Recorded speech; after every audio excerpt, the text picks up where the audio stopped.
La palabra de hoy. Del Santo Evangelio según San Mateo. En aquel tiempo Jesús tomó consigo a Pedro, Santiago y Juan, el hermano de éste, y los hizo subir a solas con él a un monte elevado. Ahí se transfiguró en su presencia. Su rostro se puso resplandeciente como el sol y sus vestiduras se volvieron blancas como la nieve. De pronto aparecieron entre ellos Moisés y Elías conversando con Jesús. Entonces Pedro le dijo a Jesús: Señor, qué bueno sería quedarnos aquí. Si quieres, haremos aquí 3 chozas, una para ti, otra para Moisés y otra para Elías. Cuando aún estaba hablando, una nube luminosa los cubrió y de ella salió una voz que decía: Este es mi Hijo muy amado, en quien tengo mis complacencias. Escúchenlo. Al oír esto, los discípulos cayeron rostro en tierra, llenos de gran temor. Jesús se acercó a ellos, los tocó y les dijo: Levántense, no teman. Alzando entonces la voz, ya no vieron a nadie más que a Jesús. Mientras bajaban del monte, Jesús les ordenó: no le cuenten a nadie lo que han visto, hasta que el Hijo del Hombre haya resucitado de entre los muertos. Palabra del Señor. Estamos en el Evangelio de Mateo, capítulo 17, versículos del 1 al 9. Es lo que se llama la transfiguración de Jesús en el monte Tabor. Este gran monte, cuando yo fui a Jerusalén, que anduvimos en Tierra Santa, fuimos al monte Tabor, y yo dije, aquí se transfiguró Jesús. Es una experiencia maravillosa. Y se llevó a los 3 más cercanos, Pedro, Santiago y Juan. De hecho, Jesús también tenía discípulos más cercanos, Pedro, Santiago y Juan. Y entonces vemos aquí algo muy importante, hermanos. Esta es una teofanía, es decir, una manifestación de Dios, ¿verdad? Equiparable a las del Antiguo Testamento. En el Antiguo Testamento tenemos muchas teofanías, y las teofanías, por ejemplo, son muy características. Por ejemplo, hay un esquema.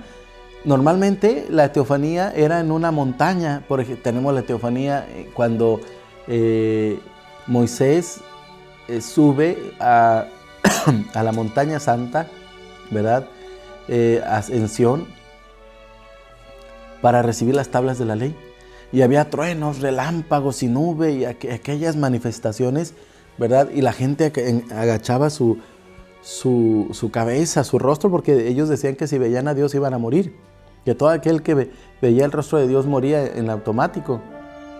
Entonces vemos cómo estas teofanías, hermanos, donde se manifiesta Dios, la diferencia aquí es que en esta teofanía también es un monte Tabor, pero aquí el centro es Jesús, ¿verdad? Es el Padre que habla y dice, Él es mi Hijo. ¿Por qué pasa esta teofanía? Porque Jesús les había anunciado a los apóstoles que iba a morir. Les anunció su pasión de una manera muy clara, pero muy, muy clara. De tal manera que ellos estaban como desconcertados, como tristes, decían, ¿qué le va a pasar a Jesús? O sea, no entendemos qué es lo que va a suceder con Jesús. Y Jesús les quiere mostrar su gloria, ¿verdad? Que después de la pasión vendrá la gloria, vendrá la resurrección, que Él tiene que pasar por la cruz para después resucitar. Entonces un anuncio también, aparte de su pasión, es un anuncio de su resurrección, de su gloria. Y aparecen Moisés y Elías. Moisés, que era el profeta elegido por Dios para su pueblo, que lo iba a encaminar a la tierra prometida.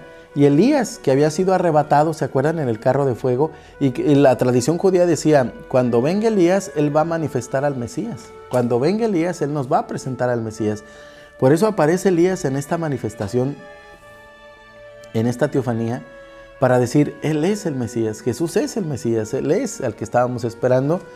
Y bueno, cuando Pedro, Santiago y Juan ven la nube luminosa, esa nube de la que sale la voz, ellos caen rostro en tierra, porque ellos sabían que si veían a Dios cara a cara, morían. Por eso ellos caen y ya se termina la manifestación y Jesús los levanta. Pedro se quiere quedar ahí, obviamente, ¿verdad? Pidiendo 3 chozas, una para Elías, una para Moisés y una para Jesús. Pero Jesús no le dice que no es el momento, ¿verdad? Que después será. Y que no le cuenten a nadie hasta que el Hijo del Hombre haya resucitado. Entonces, para los apóstoles esto va a quedar muy grabado, ¿verdad? Para Pedro, Santiago y Juan, muy, muy grabado esta teofanía tan grande, tan poderosa. Y vemos esa nube, hermanos. ¿Se acuerdan? Bueno, si no se acuerdan, yo se lo voy a decir. En el libro de Samuel, en el libro de los reyes, cuando vemos la historia de los reyes, específicamente de Salomón, que le construye un templo maravilloso, majestuoso a Dios, él toma posesión del templo a través de una nube pero espesa, cubre todo el templo. Los sacerdotes estaban oficiando y ya no pudieron porque la nube espesa se metió por todo el templo y la gente decía, Dios está aquí, y Salomón lo dijo y Dios mismo lo dijo, ¿verdad? Dios ha tomado posesión de su templo. La nube es muy característica para la sombra, ¿verdad? Porque una sombra cubrió todo el templo con la nube. Hoy vemos una nube también, ¿verdad? La nube que cubre con su sombra es presencia del Altísimo y manifestación de la gloria del Altísimo. Y vemos cómo esta nube se pone y de ahí sale la voz. Oigan, ¿se acuerdan cuando María le pregunta, ¿y cómo podrá hacer esto? Dice, el Espíritu Santo descenderá sobre ti y te cubrirá con su sombra. Es decir, le está diciendo, María, en ti se va a manifestar la gloria de Dios, porque Él va a venir a habitar en ti. Entonces, es importante conocer estos signos que son muy característicos de las teofanías de Dios, de las manifestaciones de Dios. Y vemos aquí entonces ya un anuncio de la pasión de Jesús, pero también estamos viendo ya un anuncio y un adelanto de su gloria, de su resurrección, de qué es lo que va a suceder con su resurrección, la transformación, esa transfiguración de ropas resplandecientes que es Cristo vivo y resucitado. Hermanos, preparémonos para este gran acontecimiento de la Pascua, la pasión, muerte y resurrección de nuestro Señor Jesús. Preparémonos en esta Cuaresma con ayuno, oración, penitencia, sacrificio y limosna.